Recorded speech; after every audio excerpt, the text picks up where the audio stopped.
നമസ്കാരം ട്രേഡേഴ്സ്, എല്ലാ ദിവസവും വൈകിട്ട് 7 മണിക്കുള്ള മാർക്കറ്റ് ന്യൂസിലേക്ക് സ്വാഗതം. ഞാൻ സിയാദ് ഇല്ലിക്കൽ. ഇന്ന് മെയ് മാസത്തിലെ ഫസ്റ്റ് സീരീസിൻ്റെ എക്സ്പയറി നിഫ്റ്റി മാർക്കറ്റ് ഇന്ന് വളരെയധികം കൺസോൾഡേറ്റ് ചെയ്താണ് ട്രേഡ് ചെയ്തത്. നിഫ്റ്റിയും സെൻസെക്സും ഗ്രീനിൽ ട്രേഡിങ് അവസാനിപ്പിച്ചിട്ടുണ്ട്. എന്നാൽ ബാങ്ക് നിഫ്റ്റി റെഡിൽ ക്ലോസ് ചെയ്തു. നിഫ്റ്റിയുടെ ചാർട്ട് നമുക്ക് നോക്കുന്നതിന് മുമ്പ് മാർക്കറ്റിലെ പ്രധാന ഹെഡ്ലൈൻസ് നോക്കാം. ഇന്ന് മിഡ് ക്യാപ്പ് ഓൾ ടൈം ഹൈയുടെ പരിസരത്തെത്തി. കൊട്ടാക് ബാങ്കും ICICI ബാങ്കും സ്ലൈറ്റ്ലി ഇടിവിലായതുകൊണ്ട് ബാങ്ക് നിഫ്റ്റി ഇന്ന് റെഡിലടച്ചു. Bajaj auto, Tata motors, M&M, Hero MotoCorp തുടങ്ങിയ ഓട്ടോ സെക്ടറിലുള്ള കമ്പനീസിൽ ഇന്ന് മന്ത്ലി സെയിൽസ് റിപ്പോർട്ട് വളരെ പോസിറ്റീവായിരുന്നു. ഇതിൽ M&Mൻ്റെ പുതിയ വാഹനം 3XO എന്ന് പറയുന്ന വാഹനം 7 ലക്ഷം രൂപയുടെ വാഹനം, അത് വളരെ മാറ്റങ്ങൾ കൊണ്ടുവരുമെന്ന് അനലിസ്റ്റിംഗ് സ്ഥാപനങ്ങളെല്ലാം തന്നെ പറഞ്ഞിട്ടുണ്ട്. ജിൻഡാൽ സ്റ്റീൽ ഇന്ന് റാലി രേഖപ്പെടുത്തിയിട്ടുണ്ടായിരുന്നു. 5400 കോടി രൂപയുടെ ഒരു പുതിയ പ്ലാന്റ് അവർ തുടങ്ങുന്ന ന്യൂസ് നമ്മൾ രാവിലെ പ്രീ മാർക്കറ്റിൽ നമ്മൾ ഡിസ്കസ് ചെയ്തിരുന്നു. നിഫ്റ്റിയുടെ ചാർട്ട് നമുക്ക് നോക്കാം.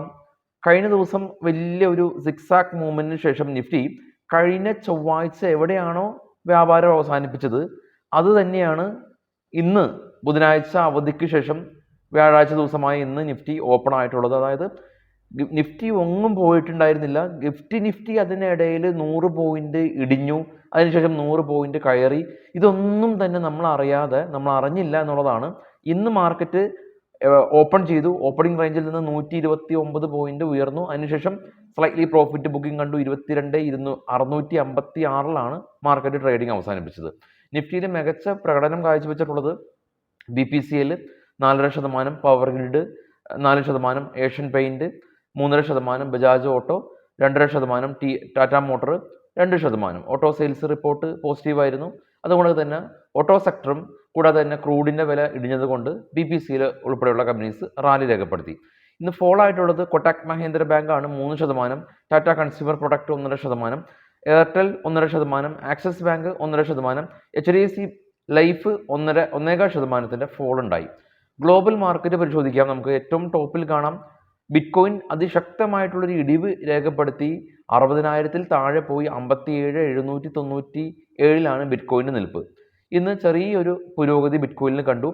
അതുപോലെ തന്നെയാണ് ഗോൾഡും. ഇന്റർനാഷണൽ മാർക്കറ്റിൽ $22 ഇടിഞ്ഞ് $2,296 പെർ ഔൺസ് എന്ന നിലയിലേക്ക് ഗോൾഡ് ഇടിഞ്ഞു. Brent oil $84.18 per barrel. Australia ഗ്രീനിലടച്ചു. ചൈന മാർക്കറ്റ് ഇന്ന് ആക്ച്വലി ക്ലോസ് ആണ്. അവിടെ ലേബർ ഡേ കാരണം 2 ദിവസം അവധിയുണ്ട്. കൊറിയ, ജപ്പാൻ മാർക്കറ്റുകൾ ഫ്ലാറ്റ് ആയിരുന്നു. ഇപ്പോൾ ട്രേഡ് ചെയ്യുന്ന ഡോ ഫ്യൂച്ചർ പോസിറ്റീവാണ്. ഇന്ത്യ വിക്സ് ഇന്നും 4.5% സ്പൈക്ക് ചെയ്ത് 13.4. ജർമ്മൻ, UK, ഫ്രാൻസ് മാർക്കറ്റുകൾ ഇപ്പോൾ ട്രേഡ് ചെയ്യുന്നത് ഒരു ഫ്ലാറ്റായ രീതിയിലാണ് ഉള്ളത്. ഫ്ലാറ്റായ അവസ്ഥയിലേക്ക് കാരണമുണ്ട്. ഇന്ത്യ ഉൾപ്പെടെയുള്ള മാർക്കറ്റും ഫ്ലാറ്റ് ആവാനുള്ള കാരണം കഴിഞ്ഞ ദിവസം ഉണ്ടായിരുന്ന ഒരു മേജർ ഈവൻ്റ് ആണ്. കഴിഞ്ഞ ദിവസം US ഫെഡറൽ റിസർവ് അവിടെ പലിശ നിരക്ക് സംബന്ധിച്ചുള്ള തീരുമാനം എടുക്കേണ്ട ദിവസമായിരുന്നു ബുധനാഴ്ച ദിവസം. ബുധനാഴ്ച ദിവസം ഇൻട്രസ്റ്റ് റേറ്റ് പോസ് ചെയ്തിട്ടുണ്ട്. എന്നാൽ ഇപ്പോഴത്തെ ഇൻഫ്ലേഷൻ കൂടുതലാണ് എന്നുള്ള കമൻറ്റ് പറഞ്ഞു. എന്നാൽ വളരെ അടുത്ത് തന്നെ ഇൻട്രസ്റ്റ് റേറ്റ് ഹൈക്ക് കട്ടാക്കുമെന്നുള്ള അഭിപ്രായം പറഞ്ഞു. അതായത് നെഗറ്റീവും അല്ല പോസിറ്റീവും ഇല്ലാത്ത ഒരു അഭിപ്രായമാണ് അവിടെ ജെറോം പൗൽ നടത്തിയിട്ടുള്ളത്. പൊതുവേ ഇൻട്രസ്റ്റ് റേറ്റ് വർദ്ധിപ്പിച്ചിട്ടില്ല എന്നുള്ളത് പോസിറ്റീവായിട്ട് നമുക്ക് കാണാൻ സാധിക്കും.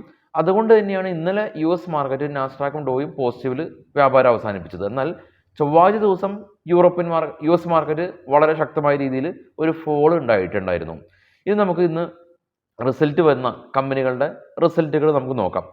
ഒരുപാട് കമ്പനീസിൻ്റെ റിസൾട്ട് വന്നിട്ടുണ്ട്. നമ്മൾ അത് പരമാവധി ന്യൂസിൽ ചർച്ച ചെയ്യാത്തത് നമ്മുടെ വെബ്സൈറ്റിൽ കാണും. അപ്പം ന്യൂസിലേക്ക് പോകുന്നതിന് മുമ്പ് ഈ ആഴ്ചയിൽ കൊച്ചിയിൽ വെച്ച് നമ്മൾ ഫ്യൂച്ചർ ആൻഡ് ഓപ്ഷൻ്റെ ക്ലാസ് നമ്മൾ കണ്ടക്ട് ചെയ്യുന്നുണ്ട്. അതുപോലെ തന്നെ സ്വിംഗ് ട്രേഡിൻ്റെ ക്ലാസ്സും നമ്മൾ ഓഫ്ലൈനായിട്ട് കണ്ടക്ട് ചെയ്യുന്നുണ്ട്. നമ്മൾ ഇതേ ഓഫീസിലിരുന്ന്. ഇവിടെ വരാൻ പറ്റാത്ത ആളുകൾക്ക് നിങ്ങൾക്ക് ഓൺലൈനായിട്ടും ഈ ഒരു ക്ലാസ് അറ്റൻഡ് ചെയ്യാം. ഏറ്റവും കുറഞ്ഞ ഫീസിൽ നിങ്ങൾക്ക് സ്വിങ്ങും അതല്ലെങ്കിൽ ഫ്യൂച്ചർ ആൻഡ് ഓപ്ഷനും പഠിക്കാനുള്ള അവസരമുണ്ട്. താഴെ കാണുന്ന വാട്സപ്പ് നമ്പറിൽ നിങ്ങൾക്ക് ബന്ധപ്പെടാം. സ്റ്റോക്ക് ന്യൂസിലേക്ക് വരാം. ആദ്യം ഫെഡറൽ ബാങ്കായിട്ട് ബന്ധപ്പെട്ടുള്ള ന്യൂസാണ്. ഫെഡറൽ ബാങ്കിൻ്റെ റിസൾട്ട് വന്നു. Net profit ഫ്ലാറ്റാണ്. 0.4% ഫ്ലാറ്റായ രീതിയിൽ ബാങ്ക് 906 കോടി രൂപ. കഴിഞ്ഞ തവണയും ഇതേ അവസ്ഥയിലാണ് ഇവരുടെ നെറ്റ് പ്രോഫിറ്റ് ഉണ്ടായിരുന്നത്. ഡിവിഡൻഡ് പ്രഖ്യാപിച്ചു. ₹1.20 ഡിവിഡൻഡ് പ്രഖ്യാപിച്ചു. അദാനി പോർട്ട് നെറ്റ് പ്രോഫിറ്റ് 76% ഉയർന്ന് 2,040 കോടി രൂപ കരസ്ഥമാക്കി. കൂടാതെ തന്നെ കമ്പനി ഇവരുടെ കാർഗോ വോളിയം 12% വർധനവ് കമ്പനി രേഖപ്പെടുത്തി. കമ്പനി ₹6 ഡിവിഡൻഡ് പ്രഖ്യാപിച്ചു. ഇന്ന് ക്രൂഡ് സ്റ്റോക്കുകൾ നമ്മൾ നേരത്തെ കണ്ടിരുന്നു BPCL റാലി രേഖപ്പെടുത്തി, അതുപോലെ തന്നെ HPCL, IOC തുടങ്ങിയ കമ്പനീസ് 7% ഒരു റാലി ഉണ്ടാക്കിയിട്ടുണ്ടായിരുന്നു. കാരണം ക്രൂഡിൻ്റെ പ്രൈസ് ഹൈക്കായിട്ടുള്ളത് ഇറാൻ-ഇസ്രായേൽ ഇഷ്യൂ ആണ്. ഇരു രാജ്യങ്ങളും ഇനി ഫർദർ ആയിട്ടുള്ള എസ്കലേഷന് മുതിരില്ല എന്നുള്ള ന്യൂസ് കാരണമാണ് ഗോൾഡ് ഇടിഞ്ഞു, ബ്രന്റ് ഓയിൽ ഇടിഞ്ഞു.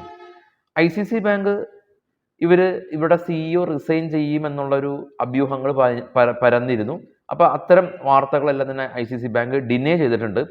ഈവൻ ആ ഒരു ന്യൂസ് കൊണ്ടാണ് ഇന്ന് സ്ലൈറ്റ്ലി ബാങ്ക് നിഫ്റ്റി ഇടിഞ്ഞിട്ടുള്ളത്. കൊട്ടാക് മഹീന്ദ്ര ബാങ്കിൻ്റെ നമ്മൾ കണ്ടു, ഇവരുടെ MD റിസൈൻ ചെയ്തു. കൂടാതെ തന്നെ നൊവാമ എന്ന് പറയുന്ന ബ്രോക്കറിംഗ് സ്ഥാപനം കൊട്ടാക്കിനെ ഡൗൺഗ്രേഡ് ചെയ്തു. ഓൾറെഡി ക്രെഡിറ്റ് കാർഡ് ഇഷ്യൂ കാരണം ഇവർ ഫോളോ ആയിരുന്നു. L&T ടെക് കമ്പനി ഇവർ $45 മില്യൺ ഒരു ഡീല് ഫോർവേ എന്ന് പറയുന്ന ഒരു ക്ലീൻ എഞ്ചിനീയറിംഗ് മൊബിലിറ്റി ആയിട്ട് ബിസിനസ് കോൺട്രാക്ട് സൈൻ ചെയ്തു. Adani enterprises company net profit 38% fall ആയിട്ടുണ്ട്. കമ്പനി ₹1.20 ഡിവിഡൻഡ് പ്രഖ്യാപിച്ചു.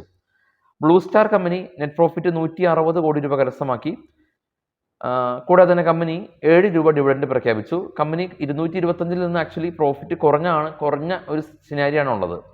രാമകൃഷ്ണ ഫോർജിൻ കമ്പനി 68 നിന്ന് 93 കോടി രൂപയിലേക്ക് ആദായം ഉയർത്തി. South Indian bank net profit 14% ഇടിഞ്ഞു. 330 നിന്ന് 228 കോടി രൂപയിലേക്ക് ആദായം കുറഞ്ഞു. ഡാബർ ഇന്ത്യ നെറ്റ് പ്രോഫിറ്റ് 16% കൂടി. ഇവർ 341 കോടി രൂപ പ്രോഫിറ്റ് കരസ്ഥമാക്കി. കൂടാതെ തന്നെ കമ്പനി ₹2.75 ഡിവിഡൻഡും പ്രഖ്യാപിച്ചു.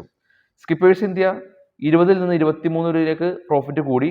KPR മിൽസ് കമ്പനി 210 നിന്ന് 214 കോടി രൂപയിലേക്ക് പ്രോഫിറ്റ് കൂടി. പ്രീമിയം കാറിൻ്റെ റീസെയിൽസ് കമ്പനിയായിട്ടുള്ള ലാൻഡ്മാർക്ക് കാറ് ജയ്പൂരിൽ ഇവരുടെ ബിസിനസ് എക്സ്പാൻഷൻ കമ്പനി ആരംഭിക്കുന്നു. CE ഇൻഫോ കമ്പനി മാപ്പ് ഇന്ത്യയുടെ പ്രൊമോട്ടേഴ്സാണ്. അവർ കിയ മോട്ടോഴ്സായിട്ട് പുതിയ ഒരു കിയയുടെ വാഹനങ്ങളിൽ ഈ ഒരു മാപ്പ് ഇന്ത്യയുടെ മാപ്പ് ഉപയോഗിക്കാനായിട്ടുള്ള ഒരു ബിസിനസ് കോൺട്രാക്ട് സൈൻ ചെയ്തിട്ടുണ്ട്.